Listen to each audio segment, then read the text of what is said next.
10 मई को एक बड़ी घोषणा होती है और इस घोषणा के साथ ही भारत और पाकिस्तान के बीच में संघर्ष विराम होता है। शाम के 5 बजे का वक्त था जब से यह प्रभावी तौर पर लागू हो गया, लेकिन दावा किया गया कि उसके 3 घंटे के बाद ही पाकिस्तान जो है अपनी कायराना करतूत से एक बार फिर उस सीज फायर का उल्लंघन करता है और भारत के कई मोर्चों पर या यूं कहीं कई शहरों पर बैक टू बैक फायरिंग करता है।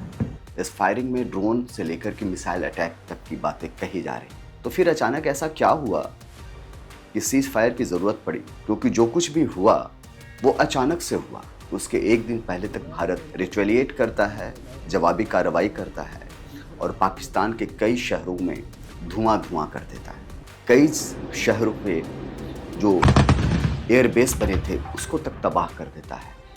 कई ऐसे मिलिट्री हाउसेस थे उसको तबाह करता है जो पाकिस्तान के लिहाज से बहुत मुफीद थे और बहुत ज़रूरी था। भारत अपने एक्शन से पाकिस्तान को बैकफुट पर धकेल देता है। बाद में इस मामले पर अमेरिका के राष्ट्रपति डोनाल्ड ट्रंप का सबसे पहला ट्वीट आता है, सोशल मीडिया एक्स पर उनका पोस्ट आता है और वो संघर्ष विराम की बात करते हैं। उसके बाद पाकिस्तान की ओर से इसकी घोषणा की गई और फिर शाम 6 बजे भारत में विदेश मंत्रालय ने प्रेस कॉन्फ्रेंस कर सीज फायर की जानकारी दी। इन सब जानकारियों के बीच, इन सब बयानों के बीच पाकिस्तान अपनी हरकतों से बाज नहीं आया। बाद में MEA की एक और प्रेस कॉन्फ्रेंस होती है और कहा जाता है कि सेना को खुली छूट है, वो पाकिस्तान का उसी की भाषा में जवाब दिया जाएगा। सवालों जवाबों में हम सब उलझे हुए हैं। इस पर तरह तरह के रिएक्शंस आ रहे हैं। सेना के 2 पूर्व चीफ हैं, उनका भी बयान सामने आया है और मैं नाम ले रहा हूं उनका। मनोज नरवणे नाम है, पूर्व सेना अध्यक्ष हैं और उन्होंने ट्वीट करते हुए इस संघर्ष विराम का स्वागत किया है। उन्होंने कहा है कि the cessation of military operations of on land, sea and air from 17 hours today is a most welcome development. However, we must continue to maintain the pressure on other fronts to reach a permanent, long-lasting solution. We cannot keep having an incident-based response and losing lives to terror strike. This is strike 3, no more chance in future. साधारण भाषा में या यूं कहें कि हिंदी में जो उन्होंने कहा कि जमीन, समुद्र और हवा में सैन्य अभियानों का बंद होना एक बहुत ही स्वागत योग्य कदम है, यानी कि उन्होंने इसे वेलकम स्टेप बताया। हालांकि उन्होंने ये भी कहा कि हमें अस्थायी समाधान तक पहुंचने के लिए अन्य मामलों पर दबाव बनाए रखना चाहिए। उन्होंने कहा, पूर्व सेनाध्यक्ष नरवणे ने, कि हम आतंकी हमलों में जान नहीं गंवा सकते और भविष्य में ऐसे मौके और नहीं दिए जाएं।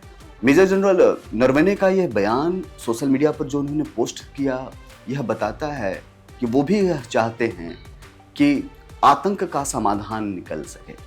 कल भारत सरकार ने भी एक बात कही थी सीज फायर से पहले, जो प्रधानमंत्री के साथ जो मीटिंग हुई और फिर भारत सरकार के हवाले से एक बात आई कि सीज फायर या किसी भी तरह के अटैक, जो आतंकी हमला अगर होता है तो भविष्य में इसे युद्ध की श्रेणी में ही माना जाएगा। ये हम सब जानते हैं कि पाकिस्तान की करनी और कथनी में हमेशा फ़र्क रहा है। फिर चाहे मामला हाफिज सईद का हो, जैश-ए मोहम्मद का हो या ओसामा बिन लादेन का हो, पाकिस्तान के विदेश मंत्री तक विदेशी मीडिया में इस बात को कबूल चुके हैं कि पाकिस्तान आतंकियों का पोषक रहा है। पालना पोषना उसकी फितरत में है, आतंकियों का साथ देना उसकी फितरत में है। अगर ऐसा नहीं होता तो जैश कमांडर के मारे जाने के बाद असीम मुनीर उसकी श्रद्धांजलि में नहीं जाते, उसके जनाजे में नहीं पहुंचते। तो यह बताता है।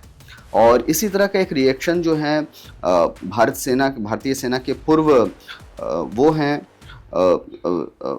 आर्मी चीफ हैं वेद मलिक जी ने भी इसको लेकर के एक बड़ा ट्वीट किया है। तो उन्होंने लिखा है कि cease fire 10th May 25, we have left India's future history to ask what political strategic advantages, if any, were gained after its kinetic and non-kinetic actions post-Pakistani horrific terror strike in Pahalgam on 22 अप्रैल। हिंदी में इसको कहें कि युद्ध विराम 10 मई 2025, हमने यह प्रश्न भारत के भविष्य के इतिहास पर छोड़ दिया है कि 22 अप्रैल को पहलगाम में पाकिस्तान द्वारा किए गए भीषण आतंकवादी हमले के बाद भारत की गतिज और गैर गतिज कार्रवाइयों से उसे क्या राजनीतिक रणनीतिक लाभ प्राप्त हुए। तो कहीं ना कहीं ये क्वेश्चन मार्क भी उठा रहे हैं, ये क्वेश्चन मार्क लगा रहे हैं कि अचानक ऐसा क्या जरूरत पड़ा कि सीज फायर करना पड़ा, और अगर सीज फायर हुआ तो भारत को किस तरह का फायदा हुआ, रणनीतिक तौर पर क्या फायदे हुए और राजनीतिक तौर पर क्या फायदे हुए।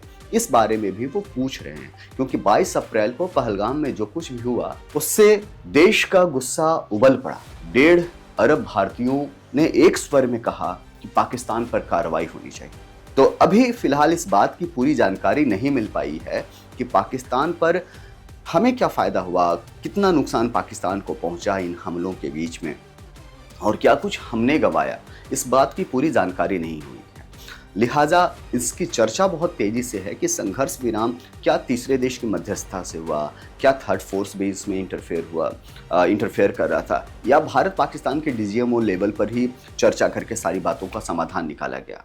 खैर, कल एक बार फिर दोनों देश के डीजीएमओ के बीच में बैठक होनी है, बातचीत होनी है, और इस बातचीत के बाद ही और स्पष्ट होगा कि यह सीज फायर आगे कंटिन्यू रहता है या नहीं रहता है।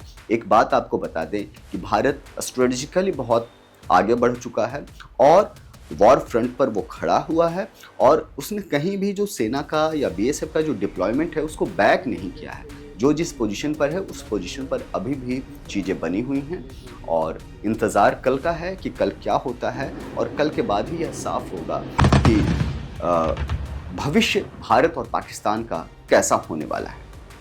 देखते रहिए ONOG न्यूज़। अगर आपके पास कोई सवाल, कोई सुझाव तो आप हमारे साथ शेयर कर सकते हैं। हमारे चैनल के कमेंट बॉक्स में जाकर के आप उससे पूछ सकते हैं। तब तक के लिए देखते रहिए ONOG न्यूज़। जय हिंद, जय भारत, नमस्कार।